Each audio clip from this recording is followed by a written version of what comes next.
మానవత్వపు మధురిమను చూశాను.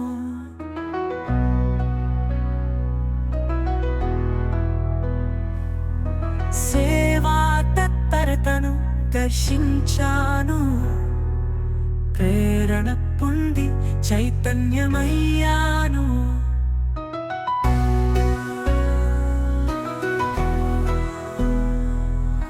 మీ భజనామన కార్యక్రమాలతో హృదయాలను గెలిచారు. మార్గదర్శకులయ్యారు, ప్రేమ దీపికలయ్యారు. మహానుభావుల జీవితం కదిలిస్తుంది, నవయువతకు ఆదర్శమిస్తుంది. నీలో నేను, నీలో నేను, నీ సేవకు వందనం, అభివందనం.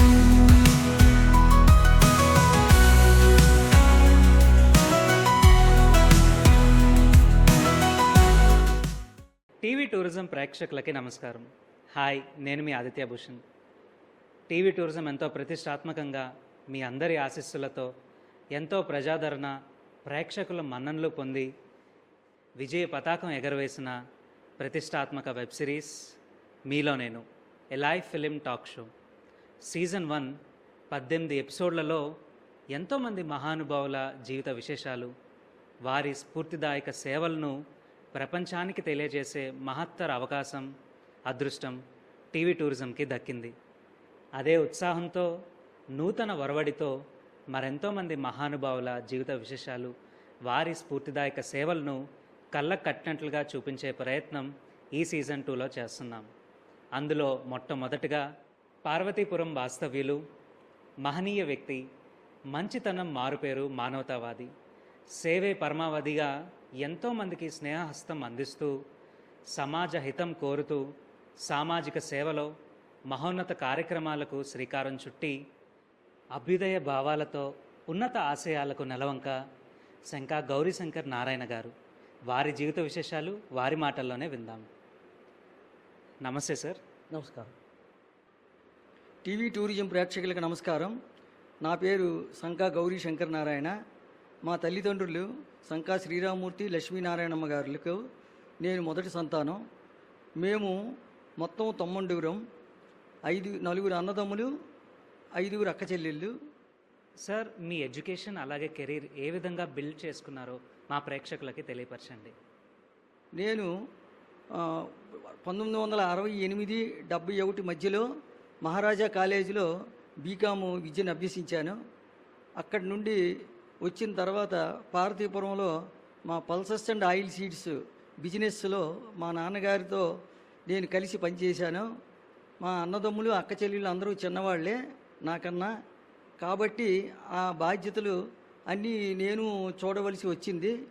వాళ్ళ తాలూకా పెళ్ళిళ్ళు అయితేమి, చదువులు అయితేనేమి అన్నీ నేనే చూసి దగ్గరుండి వాళ్ళని ప్రయోజకులుగా తీర్చిదిద్దాలని మనోభావంతో నేను ముందుకు తీసుకువెళ్ళాను. ఆ తర్వాత ఒకటికొకటి మేము సౌందర్య ఎంటర్ప్రైజెస్ అనేది 1984లో స్థాపించాము. ఎలక్ట్రానిక్స్ బిజినెస్ చేశాము. ఆ తర్వాత 1990లో Sri Rama Modern Rice Mill అని స్థాపించాము. ఆ తర్వాతను 1998లో సౌందర్య థియేటర్ స్థాపించాము. ఆ తర్వాత 2000లో సౌందర్య షాపీ అని వైజాగ్లో శ్రీరామ మార్కెటింగ్ పేరుతో వ్యాపారం, హోల్సేల్ బిజినెస్ స్టార్ట్ చేసి, ఆ తర్వాత రిటైల్ షాపులు కూడా ఒక సుమారు 10-15 షాపులు ఎస్టాబ్లిష్ చేశాము. సార్, మీ కుటుంబ విశేషాల గురించి మా ప్రేక్షకులకి పరిచయం చేయండి. 1976లో భూదేవి అనే ఆమెతో నాకు వివాహం జరిగింది. ఆ తర్వాత నాకు 3 సంతానం, 2 అబ్బాయిలు, 1 అమ్మాయి. పెద్ద అబ్బాయి ఈఎన్టీ సర్జను, పార్వతీపురంలోనే తన తాలూకా ప్రాక్టీసు స్టార్ట్ చేశారు. ఇప్పటికి కూడా బాగా కొనసాగుతుంది.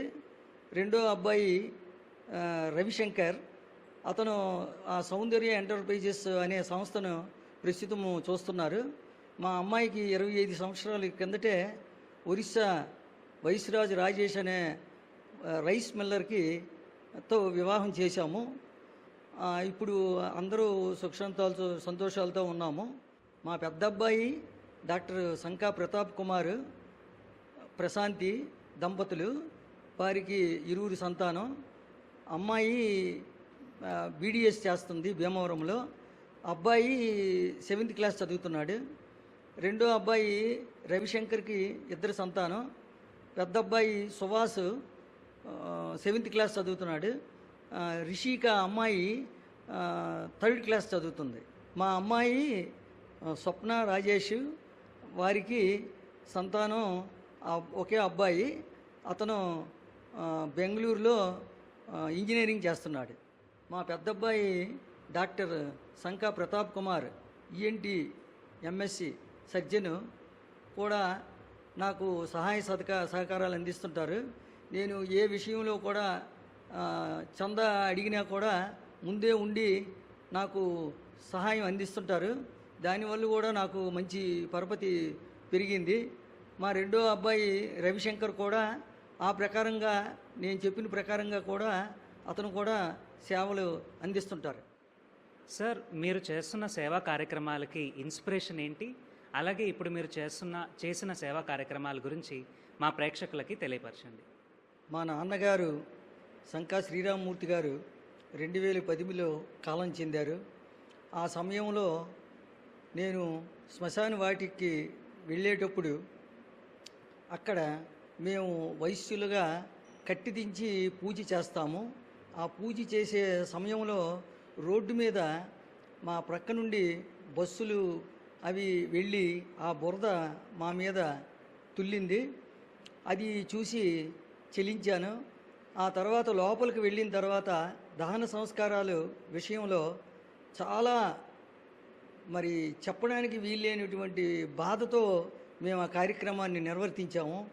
మనిషిగా పుట్టి మనం ఎందుకు ఈ కార్యక్రమాన్ని జయప్రదం చేయలేము, మంచిగా చేయలేము అని ఒక ఆలోచనతో అన్ని రకాల సదుపాయాలు కల్పించడానికి కళింగ వైశ్యులు, ఆర్య వైశ్యుల సహకారంతో మొదట బోరు తీయించాము. తర్వాత యనమండుగురు ఒకేసారి స్నానం చేయడానికి అవకాశం కల్పించాము. ఆ తర్వాత ఎవరికైనా ఒంట్లో బాగులేని పరిస్థితి ఉండే వాళ్లకు వేడి నీళ్ళు సదుపాయం కూడా కల్పించాము. ఆ తర్వాత దహనం అవుతున్నంతసేపు ఓం నమశివాయ అనే యాంప్లిఫైర్తో రికార్డు చేయడం అనేది కూడా చేశాము. తర్వాత 3 షెడ్లు వేశాము అక్కడ. ఆ 3 షెడ్లలో ఎట్ ఏ టైము 6 ఊరికి 8 ఊరికి కూడా మనం దహన సంస్కారాలు చేయొచ్చు. ఎక్కడ నాకు తెలిసి ఇటువంటి పరిస్థితి ఉండదని నేను భావిస్తున్నాను. తర్వాత బాత్రూము విషయంలో కూడా చాలా శ్రద్ధ, ప్రతిరోజు ఇంచుమించు 4 రోజులకో 3 రోజులకో నేను వెళ్ళి అవన్నీ పరీక్షించి ఎక్కడ ఏది బాగులేకపోయినా నేను ఒప్పుకోను. ఆ సూపర్వైజర్తో కానీ అక్కడ పనిచేసే వాళ్ళతో కానీ మమేకమై సమయం వస్తే నేను కూడా అందులో దూరి పని చేయడానికే ఇష్టపడతాను. ఆ తర్వాత అనేక మొక్కలు కూడా నాటాము.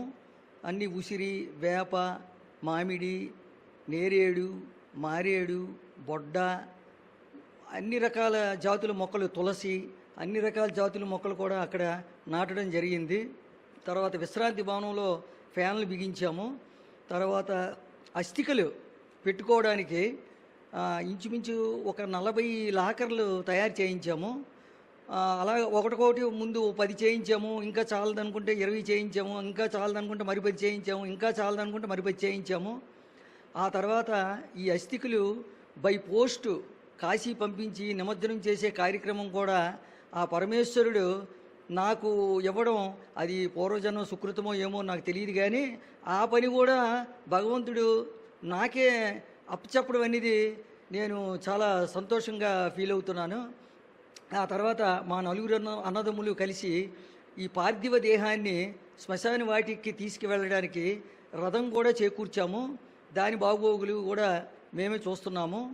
తర్వాత ఎప్పటికప్పుడు పెయింట్స్ వేయించడం దాతల చేత, తర్వాత ఎక్కడికక్కడ ఎప్పటికప్పుడు ఈ పైపుల లైన్లు కానీ ఏవి బాగులేకపోయినా సరి చేయించడం, దానికి ఏ మాత్రం కూడా లోటు లేకుండా ఇంతవరకు నడిపిస్తున్నాను. సుమారు 8 సంవత్సరాలు అయింది ఆ కార్యక్రమంలో నేను నిమగ్నమయ్యి.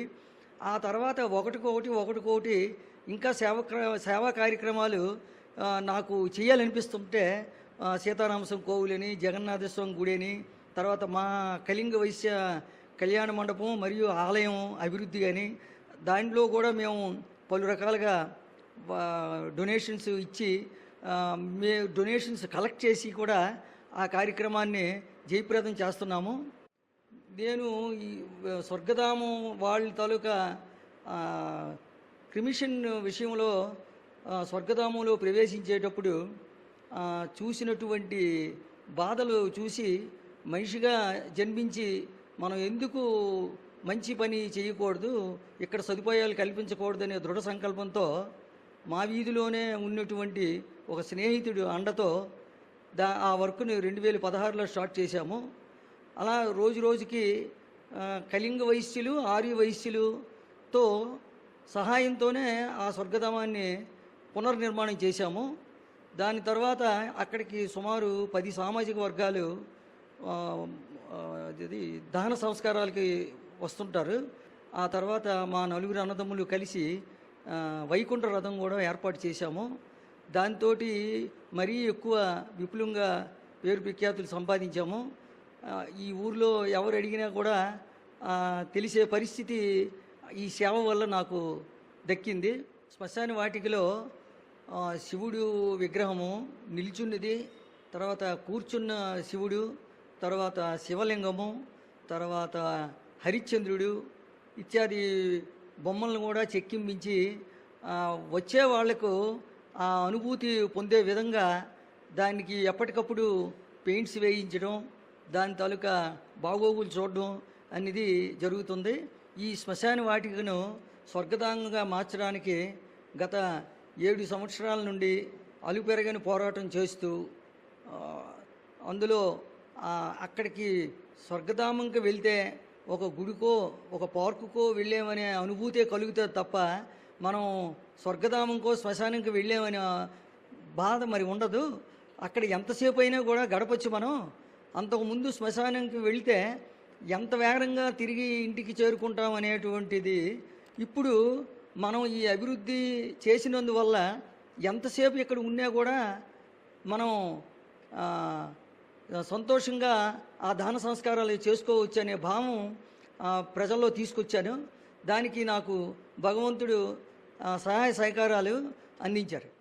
సార్, మీరు అందుకున్న అవార్డులు రివార్డుల గురించి చెప్పండి. నా ఈ సేవా కార్యక్రమాలను చూసి విశాఖపట్నం కళింగ కోమటి ట్రస్ట్ వాళ్ళు ఘనంగా సత్కరించారు, ఉగాది పురస్కారం ఇచ్చారు. ఆ తర్వాత నారంశెట్టి బాల సాహితీ సంఘం పీఠం వాళ్ళు కూడా సత్కరించి అవార్డు ఇచ్చారు. తర్వాత అనేక స్వచ్ఛంద సంస్థలు కూడా నన్ను గౌరవించి సత్కరించారు. నా ఈ సేవలకు మెచ్చి టీవీ టూరిజం 6వ వార్షికోత్సవ సందర్భంగా నన్ను ఘనంగా సత్కరించారు. తర్వాత జాతీయ స్థాయిలో ఢిల్లీ వారు గోవాలో కూడా సత్కరించారు. ఆ తర్వాత ఈ సేవకు భాగ్యంగా నన్ను పార్వతీపురం మన్యం జిల్లా కళింగ వైశ్య జనరల్ సెక్రటరీగా యునానిమస్గా ఎన్నుకున్నారు. ఆ తర్వాత నేను కళింగ వైశ్య కన్నికా పరమేశ్వరి ఆలయ అభివృద్ధికి నా పూర్తి సహకారం ఎప్పుడూ అందిస్తున్నాను. తర్వాత అందులో నిత్యాన్నదానం కూడా 2.5 సంవత్సరాల నుండి ప్రారంభించాము. ఇప్పటికి కూడా దేదీప్యమానంగా ఆ కార్యక్రమం కొనసాగుతుంది. తర్వాత శ్రీ సీతారామస్వామి ఆలయ అభివృద్ధి కూడా నా వంతు కృషి నేను అందించాను. ఆ తర్వాత శ్రీ జగన్నాథస్వామి రథం తయారీలో ప్రధాన భూమిక వహించాను. అది కూడా చాలా పేరు ప్రఖ్యాతులు తీసుకొచ్చింది. ఈ రకంగా రెడ్ క్రాస్ సొసైటీలు కూడా నేను మెంబర్ని. అక్కడ కూడా నాకు తగినటువంటి సేవలు నేను అందించాను. ఆ తర్వాత తోటపల్లి ట్రస్ట్లో కూడా నేను ట్రస్ట్ మెంబర్ని. నా తాలూకా సలహా సహకారాలు కూడా వారు కూడా తీసుకుంటుంటారు. సార్, రాబోయే యువతరానికి మీరిచ్చే సందేశం ఏంటి? నేను కాలేజీ చదువు అయిన తర్వాత పార్వతీపురం వచ్చి మా నాన్నగారు చేస్తున్నటువంటి పల్సెస్ అండ్ ఆయిల్ సీడ్స్ ఈ చుట్టుపక్కల ప్రాంతాలు పల్లెటూరుల నుండి నువ్వులు, మినుగులు, పెసలు, కందులు, ఉలవలు, ఆవాలు ఒకటేంటి అనేక రకమైనటువంటి సరుకుల్ని మేము కొని మెడ్రాసు, ముంబై, కలకటా తదితర నగరాలకి ఎక్స్పోర్ట్ చేసి 2000 వరకు కూడా ఆ వ్యాపారాన్ని అద్వితీయంగా కొనసాగించాము. ఆ తర్వాత 2000లో థియేటరు కట్టినందువల్ల మా అన్నదమ్ముల్లో ఒకనైనటువంటి నేను ఆ థియేటరు చూడవలసిన పరిస్థితి ఏర్పడింది. అది కూడా నా చేతుల మీదుగా ఆ థియేటరు నడడం, నేను కూడా డిసిప్లిన్కి మారుపేరుగా ఉంటాను కాబట్టి అందరూ మెచ్చుకునే విధంగా నేను ఆ థియేటర్ని నడిపించాను. అది ఎవరైనా స్ఫూర్తిగా తీసుకోవడానికి దతిమా థియేటర్లు కూడా నా తాలూకా ఈ పని చూసి వాళ్ళు కూడా మారే పరిస్థితి వచ్చింది. ఈ ప్రకారం నేను ఈ సేవలన్నీ కొనసాగిస్తూ నన్ను స్ఫూర్తిగా తీసుకొని యువత be good and do good అనే సందేశంతో నేను ముందుకు వెళ్తున్నాను. But don't expect anything. అది గీతలో కూడా శ్రీకృష్ణుడు అర్జునుడికి చెప్పిన ఉపదేశం కూడా అదే. మనం మంచిగా ఉండాలి, మంచి చేయాలి. మనం ఏది ఎక్స్పెక్ట్ చేయగలదు. ఏం జరగాలంటే అది జరుగుతుంది. కానీ అన్నిటికంటే ముఖ్యమైనది ఏంటంటే ఓర్పు. ఓర్పు ఉంటే మనం ఏదైనా చేయగలం, జయించగలం. తర్వాత అసూయ అనేది ఉండకూడదు. నా మెయిన్ కాన్సెప్ట్ అదే. తర్వాత ఇతరుల పెయిన్ మనం తెలుసుకోవాలి. ఇతరులను బాధ పెట్టే పని మనం చేయకూడదు. అది కూడా నా ఉన్నత ఆశయాల్లో ఒకటిగా నేను ఎప్పుడూ చెప్తుంటాను అందరికీ. నా ఈ సేవా కార్యక్రమాలన్నింటికి మా శ్రీమతి భూదేవి సహాయ సహకారాలు ఎల్లవేళలా అందిస్తున్నారు. అన్నిటికంటే ముఖ్యమైనది ఏంటంటే బడి గుడి అంటే అందరూ సహకరిస్తారు. శ్మశాన వాటికంటే ఎవరు ఈ రోజుల్లో ప్రోత్సహిస్తారు. కానీ అటువంటిదే ఆవిడ.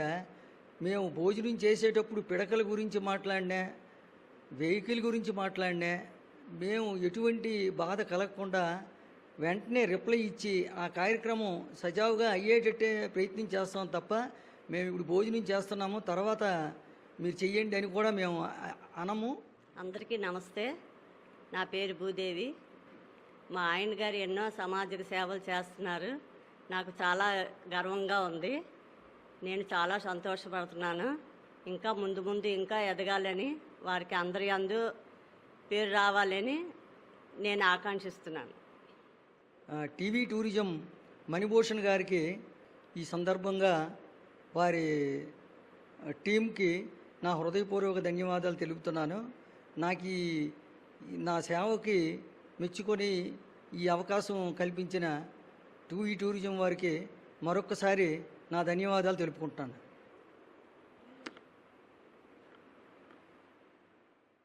టీవీ టూరిజం ప్రేక్షకులకు నా హృదయపూర్వక నమస్కారములు. నా పేరు శ్రీరామచంద్రమూర్తి, పార్వతీపురం. నేను శ్రీవారి సేవకుల్ని.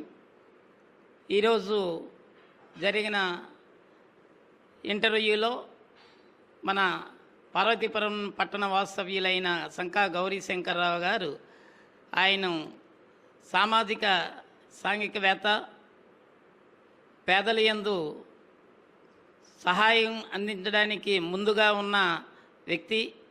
అలాగే పలు సేవా కార్యక్రమాలు చేస్తున్నారు.